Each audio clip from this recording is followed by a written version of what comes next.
What's the meaning of cordon?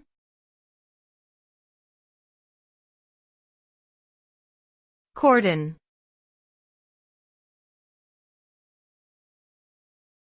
Cordon.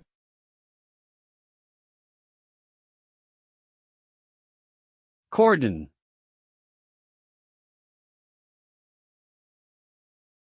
Cordon.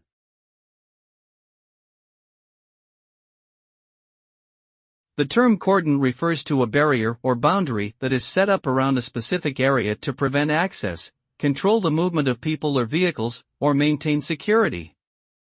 This can be done through the use of physical barriers such as fences, barricades, or police cordons.